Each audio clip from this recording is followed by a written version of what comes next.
Hey, welcome everybody to Rumor and Innuendo. I'm your host for this episode, Robert Karpolis, and I know what you're thinking. Where the hell's Dom? Well, Dominic D'Angelo is on assignment right now.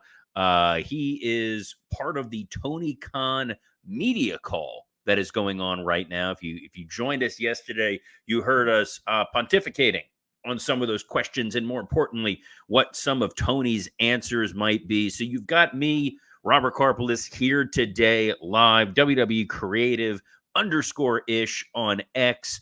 I'm going to say hi to some of the folks who are joining us here today. Joseph Wade Walters, good morning, fellas, and T-Bar. We're going to get to that. Johnny Disco is back. Good morning, everyone. Dre Owens, good morning. Looks like mommy got her man. Right off at the top of the show, Rhea Ripley got married. Congratulations to her and Buddy Murphy / Matthews. Maybe he's taking her name. Maybe it's Buddy Ripley. Also, for those of you out there who saw the news that Rhea Ripley got married and you were annoyed, you're like, that should have been me. You didn't have a chance, but I appreciate it. Antonio Santos, happy Thursday. Unlike last night's Dynamite, R&I is never boring. Yeah, we are going to get to Dynamite. We are going to talk all about Dijak's departure from the WWE, as well as the news yesterday with Bianca Belair's comments about the 2025 Royal Rumble, and a little Tony Khan, Shane McMahon news. And since Dom is not here, maybe, just maybe, we will get to some Billy and the CW news. I do have a co-host who is supposed to be joining me here today. He's a little delayed. So once he hops on, we'll go to the normal 2-screen. I don't like this 1 screen. If you're watching this live, it looks weird. It looks like I'm participating in a solo Zoom call, shouting out into the ether. But we do thank the thousands of you who are joining us live, as you do every Monday through Friday at noon Eastern. Dynamite last night, just at a very high level, was about as skippable as we thought it was going to be. And I think this is the biggest challenge when talking about AEW and talking about the Dynamite. The first piece of that is there wasn't anything on here that was particularly awful. You know, they like to draw these comparisons to WCW 2000 and or 99 into 2000 being the worst, all due respect to my friend Brian Maxwell Mann, who for some reason absolutely loves WCW in 2000. When that was on air, it was so consistently bad and mind-blowing that you kind of wanted to watch just from a car crash perspective. Dynamite last night was not a car crash. Dynamite last night had some very strong matches. They advanced their stories going into Forbidden Door, which obviously takes place this weekend. And tomorrow, myself and Dominic D'Angelo, assuming he survives the conference call, will be breaking down those matches as well as previewing a pretty big SmackDown from Madison Square Garden. But I think that in and of itself highlights the big problem. You know, Dynamite was such a skippable 2 hours of television going in to their big pay-per-view. Raw Monday night, certainly not a skippable broadcast. There was a lot of big moments that came out of it. SmackDown last week, a huge show, the debut of Jacob Fatu. You're still riding the wave of the Wyatt Six and everything that's going on with that group as it evolves. And I'm looking here. I have the Dynamite notes on my phone because I don't trust myself to be able to click to another screen and lose this. This is why I'm glad I have Dom in his tank top and his bandanas that some of you absolutely love. And he's usually like, "Hey, did you see this?" But Dynamite opened with one of the hottest acts that they have, which is MJF. They did that last week. Last week we opened with MJF against Roosh. They advertised it's going to be Max and Roosh. You got to tune in from the very beginning. They want to hook you. They were up against the NBA draft. I said on yesterday's show, I don't know how much of a draw that's going to be compared to Dynamite. Like, how many people are going to watch the NBA draft instead? I got some feedback from some folks who are like diehard NBA fans who were like, I'm gonna watch the NBA draft. Okay, cool. If you did, I'm glad. If you didn't, you saw MJF come out in Buffalo, and the thing that they were advertising was Danny Garcia in Buffalo, because Danny Garcia is from Buffalo, New York. He's the son, the great son of Buffalo, and they had this interaction that was so flat. I was absolutely stunned.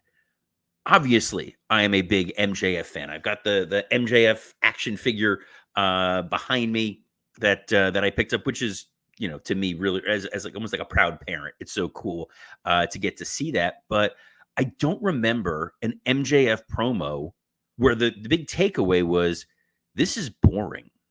And last night, that promo was boring. It was not MJF the heel. It was not MJF pretending to be a babyface. It was MJF as a fully earnest, red, white, and blue, Cody Rhodes-esque babyface. He had a couple of cute asides where he's doing plugs for Forbidden Door and for Collision, but they've managed to make one of the most interesting characters in the history of wrestling dull. I get that Danny Garcia is not a super compelling promo. He was over because it's Buffalo, and his gimmick, literally when he was part of Jericho's group, was, you are really boring, so we're going to give you a goofy little dance for that to get over. And by God, kids, that goofy little dance got over. The problem was, it was this back and forth conversation about, hey, I know you saved me last week, but we're not going to talk about in continuity story here. We're going to talk about, backstage. We're going to talk about that you MJF, you backed me, you helped me, you got me a push, essentially. Then they had their match, and Max beat him, and they're trying to make it seem like this is a long time coming, that we desperately want to see Danny Garcia and MJF again, that it's going to elevate Garcia to the next level. And I don't know that this version of MJF is the proper vehicle to elevate anyone. As a babyface, in this version of MJF, he needs a strong heel to go up against. He needs somebody for the audience to really be engaged with. So Max, as a babyface, in there with earnest babyface Danny Garcia, is, to quote Pat Patterson, yeah. The big reveal coming out of this is that we're going to see Garcia and MJF at Wembley. I'm going to hold for a minute for that to really sink in how massive a non-match that is. Wembley is their WrestleMania. They have done a fantastic job of branding All In as this can't miss event. And every match on there matters. And I don't know that MJF and Danny Garcia today qualifies as one of those matches.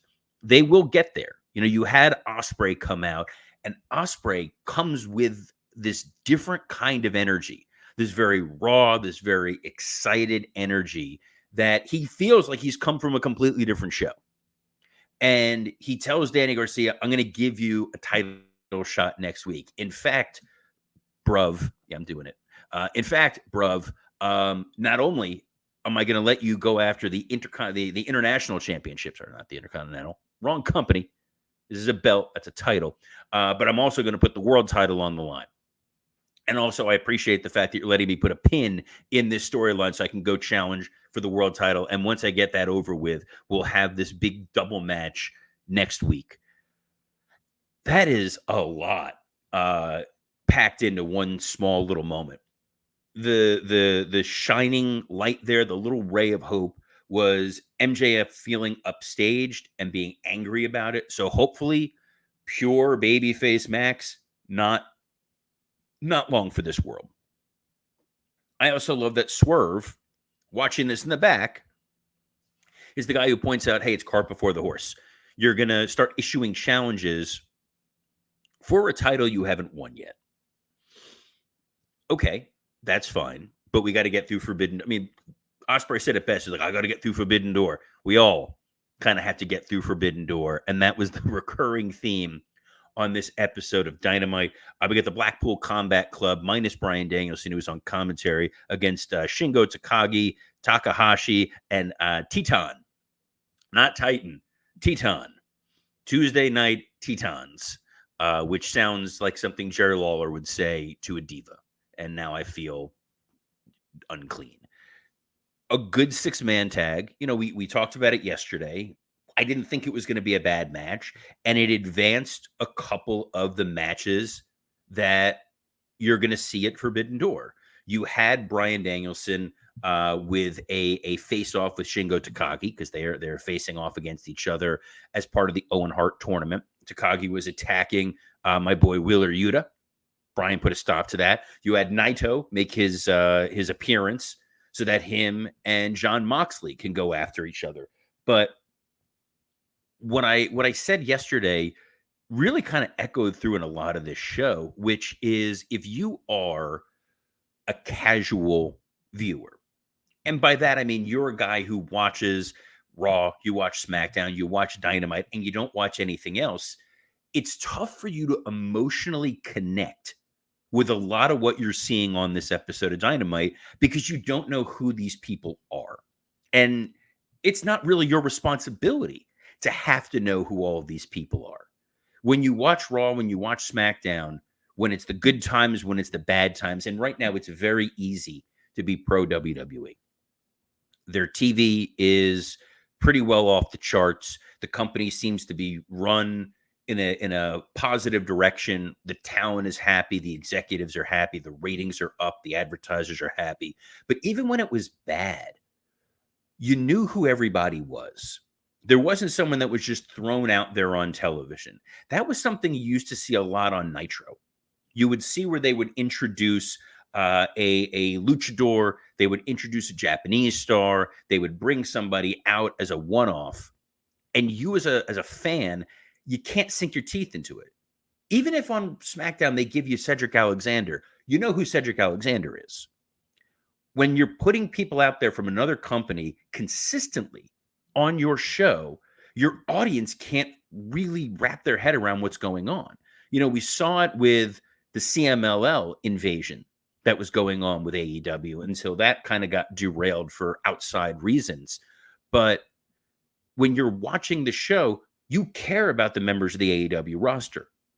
You want to follow their ups and downs. You want to be able to invest to know they're going to be here this week, they're going to be here next week, they're going to be here a few weeks after. The joke on the women's division is you see somebody, they elevate them, and then they kind of vanish. Point being, Serena Deeb and Thunder Rosa have both sort of poof, gone from Dynamite. They may have been on Collision, they may have been on Rampage, but in AEW world, essentially, the continuity is entirely on Dynamite. And if you're not on Dynamite, you kind of don't exist to the broader AEW audience. They did a Jay White Ray Phoenix match, which we said yesterday was going to be excellent. And to their credit, we got a storyline coming at it. That storyline was that Christian and the Patriarchy, Christian Cage, Patriarchy, I don't want to get sued, came out with the to face off against the Bullet Club Gold. And you're advancing that story. It's going to be a trios situation. That's fine. You can, I'm assuming they're using Freebird rules for the Bullet Club Gold. So you could do Juice and the Guns going up against Christian and the rest of the Patriarchy, and allow Jay White to advance in the tournament. I will echo what Dom had said a few weeks ago, which is I continue to be surprised about the fact that they are so comfortable beating Ray Phoenix. Ray Phoenix really feels like a main event style talent for them. I think he's someone who has broad international appeal. I think he's somebody who can be marketed. I think his mask is very marketable. I think him and Penta as a duo should be at the top of your tag division. I don't know that he's a guy that you just want to beat clean. It's more nitpicky than anything else, but that's my take on it.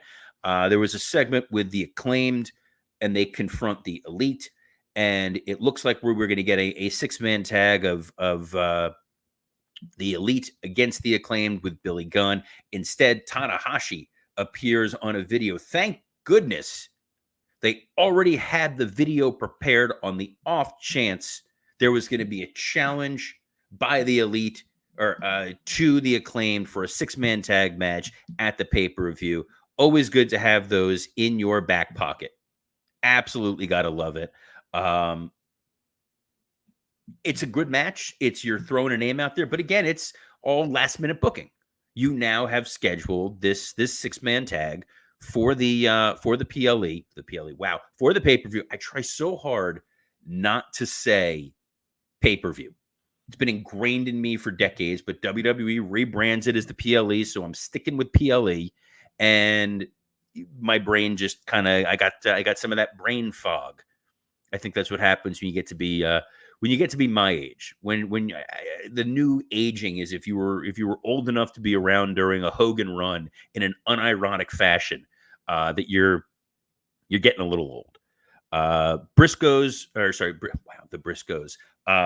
You had Mark Briscoe in the back with Kyle O'Reilly and Orange Cassidy, and I'll be damned if Mark Briscoe is not rubbing off a little bit on Kyle. He's making him a little more interesting, not much, but a little more interesting. I think the world of Mark Briscoe when he cuts these promos. Again, it's an infectious energy, and that's what you need because this show just felt flat. What didn't feel flat was the women's the 6-woman tag, or at least the follow up to it. So you had Toni Storm, Mariah May, and Mina Shirakawa against Anna Jay, Saraya, and Harley Cameron. Match was fine. Again, you're telling the story of miscommunications and can these two opponents get along? But the post-match where I don't want to say the baby faces because I don't think anybody here is necessarily a baby face in the situation, but the champ and the challenger win. And in celebration, Mariah May gets champagne glasses, and then Mina gets the champagne bottle. She goes to break it over Toni Storm's head. Toni ducks, and oh no, she hits Mariah. Oh no, what is going to happen as we go into the Forbidden Door pay-per-view, driving a wedge between them? It's storyline in the women's division. I'm obviously going to be a fan of it. Ken here with the no, these ladies are not flat. Ken, you're a child, and I'm glad you're here for it because no, this will not be the Blue Tree plug. No, I'm not. Because it was unintentional on my part. I'm not pivoting into that. Because next up we've got, damn it, Chris Jericho. Chris Jericho, Big Bill, and Brian, not Scott Keith, are out there. Brian Keith's arm is hurt, so we're not going to get the 6-man tag with them and Joe and Hook, but and Shibata. But instead they go, oh, we're going to replace Brian Keith. We've got a 6th man. We haven't watched the video, but here's the video, and it's Suzuki who pops up and is like, I don't want to be a part of this. This is a terrible storyline. I just want to fight Chris Jericho for the FTW title. I like it. It's a heel being hoisted by his own petard. You had Joe and them come out. Joe, again, he's just operating on all cylinders. I think he's doing some of his best work right now. And him and Hook is a really fun duo. It's unfortunate they're sort of saddled with this storyline that comes with all sorts of unintended baggage. But at the end of the day, you'll get Jericho and Suzuki. But just like we saw with Tanahashi earlier in the night, it's, hey, we're just announcing guys and announcing matches and announcing things that we could have built up to. Kind of surprised. We got Kyle O'Reilly and Zack Sabre. Solid one-on-one match, but it's another dude not on the roster. I think Zack Sabre Jr. should be on the roster. He is absolutely one of the best wrestlers on the planet. And it's sort of the problem I had with Ospreay before when it was Forbidden Door, where he was not in AEW and then he shows up and I'm like, oh, I want this. Give me more of, oh, it's going to go away. Well, that sucks. Zack Sabre Jr., over the year, remember when he used to be like rail thin? He's put on weight. He looks fantastic. I think that he would be a tremendous addition to the roster. And then you had the Mighty Don't Kneel coming out there, and you had the Undisputed Kingdom, minus Wardlow, who's had the decency to hide. And then Ishii shows up. Again, another dude, not from this company, who just pops up because they pop up once a year. And when he came out, Excalibur almost had one of those, almost had the Bobby Heenan Bash of the Beach 96 moment, where it's like, here comes Ishii, but whose side is he on? I think he's there to help Orange Cassidy. And then they all just kind of stood there and nothing happened. If that excited you, if that made you want to buy Forbidden Door, fantastic. I'm sure that your $50 will be well spent. If it felt like a weird flat segment, then it was pretty consistent for the rest of the show. Main event, Ospreay and Swerve versus the Gates of Agony. This thing started at like 9:53. I thought we were getting like a Nitro main event coming out of this sucker. Instead, you got an overrun. Pretty healthy overrun. It was like 10:06, 10:07. So if you were tuning in for Modern Family, sorry guys, you had to watch this instead. But good match. We knew it. We could have called this finish yesterday. The baby faces are going to struggle to get together, and then they're still somehow going to overcome because you're not going to pin Ospreay and you're not going to pin Swerve, and then Swerve's going to attack Ospreay, and that's what you got. As I've said repeatedly of late, when it's predictable, it doesn't always make it bad. The execution is what mattered, and the execution on this didn't light the world on fire. I don't know that I'm more excited for this match now than I was before, but it's kind of a recurring damning it with faint praise that you hear from others. We hear it from ad-free shows brethren, the Podfather, Conrad Thompson, whenever he's talking to Jim Ross, and we hope Jim Ross gets well soon. I understand he was he tweeted that he was going to the hospital. I hope he's doing all right. But without the Podfather, not without the Podfather, I'm sorry, without Jim Ross, Conrad likes to promote the AEW pay-per-views. And the way that he's sort of promoting it now is you can clearly see what he's trying to say. In AEW pay-per-views don't miss, which is a nice way of saying Dynamite, Rampage, Collision, all skippable. You're not going to see anything that's particularly interesting. You're not going to see anything that's particularly exciting, but you're going to get about 13 5-star matches on a pay-per-view. And if that's what you care about, and that is what a large portion of the AEW audience cares about, then by God, you're going to be really happy that you order Forbidden Door. We'll preview it. We'll talk about it tomorrow. But I don't think anybody watched this episode of Dynamite and felt, I have to order the pay-per-view on the strength of what I'm seeing on TV. And yes, I view things very sort of myopic. I view it through that WWE filter. It also was the WCW filter and the ECW filter, Wrestling in Time of Memoriam, which is you're telling storylines to get people excited about the pay-per-views. These pay-per-views are constructed that they are kind of bulletproof from storyline, because no matter what the story is, you're going to get Shingo and Bryan Danielson, and you know it's going to be a really good match. You're going to get Moxley and Naito beating the hell out of each other. It'll be a very good match. You know that Swerve and Ospreay, given past history, are going to absolutely over-deliver. And if that's all you need, why do we have 5 hours of television every week? Why are you banging your head against the wall to come up with creative? Just give people matches that they want to sit and enjoy, and they'll be happy. Oh, there's a note here from Mr. Dominic D'Angelo that popped up on the Twitter. I asked Tony Khan about Jeff Jarrett's involvement in the Owen Hart Cup tournament and revealed that Jeff Jarrett versus the Wild Card will be next week at AEW Beach Break. Dominic D'Angelo, intrepid reporter that he is, helping Tony Khan shill. So yeah, so Jarrett had that amazing promo. His opponent's going to be a wild card. The Bucks did announce on Dynamite that it was going to be Jarrett against a wild card.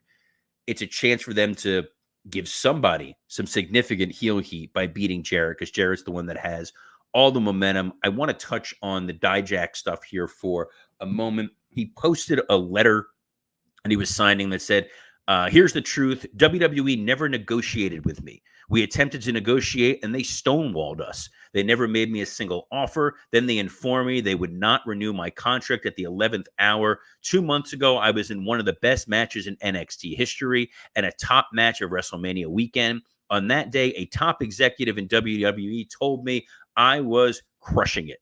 I was slated to feud for the NXT title, but I got called up to Raw instead. I consistently outperformed everyone's expectations, especially through 2023 and 2024. I never complained about anything or was difficult to work with. I tirelessly ideas to anyone who would listen. As recently as the day before I was notified, I never was booking, and I was injured one time in 7 years. I am thankful, disappointed, but also excited. This has lit a fire under me to relentlessly prove myself to the world. All I ever wanted was a fair shot, and now I have the opportunity to go out and take it. That's enough talk. Now it's time to do or Dijak. Wasn't making that last part up. Dijak, I think is a tremendous talent. He's got a great look. He's tremendous in the ring. He's 100% right, by the way, in how great his matches were of late. The match he had with Joe Gacy is what made me realize that WWE can actually do something with Gacy. I'm surprised that Dijak got cut, especially since he got drafted to Raw. Sometimes, in all honesty, what winds up happening is you're looking at the roster and you have a guy there and you're just going, I don't know what to do with this guy, and maybe he can find success elsewhere. And I think if you look at the success that T-Bar's former tag partner Mace has had on the Indies, I think Dijak's going to be just fine. I don't think we're going to see him in AEW. AEW would be great to get him, but as here we go. The Wrestling Old Head pointed out that big guys don't gel much in AEW. I don't disagree. I feel like Dijak would fall into that same pattern as a Lance Archer. I think Dijak in TNA. I think Dijak creating a unique presence on the Indies. Hell of a lot of fun. So best of luck to Dominic Dijak in his future endeavors. And, I think, look, as he said, he's been crushing it. And guys, if you're looking to crush it, can we recommend our friends at Blue Chew? This episode is sponsored by Blue Chew. Let's talk about sex. Guys, remember the days when you were always ready to go? Now you can increase your performance and get that extra confidence in bed. Visit BlueChew.com.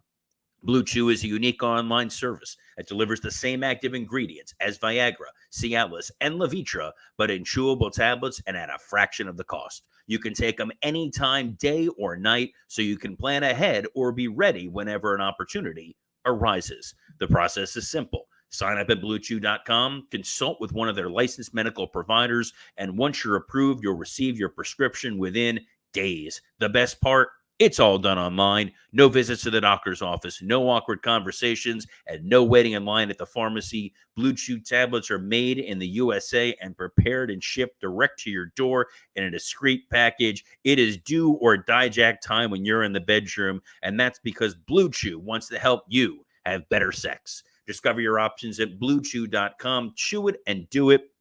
And we've got a special deal for our listeners. Try Blue Chew free when you use our promo code RUMOR at checkout. Just pay $5 shipping. That's BlueChew.com promo to receive your first month free. Visit BlueChew.com for more details and important safety information. And we thank Blue Chew for sponsoring my solo adventure here on Rumor and Innuendo.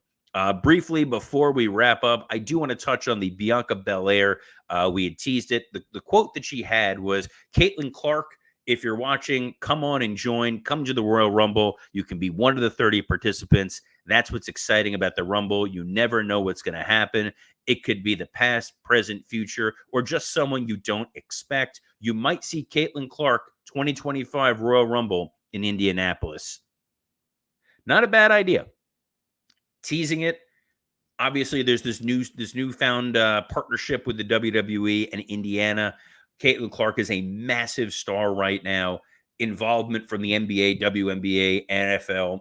We see it quite a bit within the WWE. I don't know if Caitlin Clark is going to necessarily get in the ring, but I wouldn't be surprised if he was ringside for this show.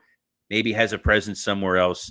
You gotta love it. What you gotta love here to Rumor and Innuendo every Monday through Friday at noon Eastern on a plethora of platforms, including the WWE Creative _ish X account, the Dominic D'Angelo X account, the Podcast Heat X account. Podcast Heat is who makes this show possible. The SE Scoops X account, as well as on YouTube, on Working Stiff, Rumor and Innuendo, and ad-free shows, and Young Bucks, if you're listening.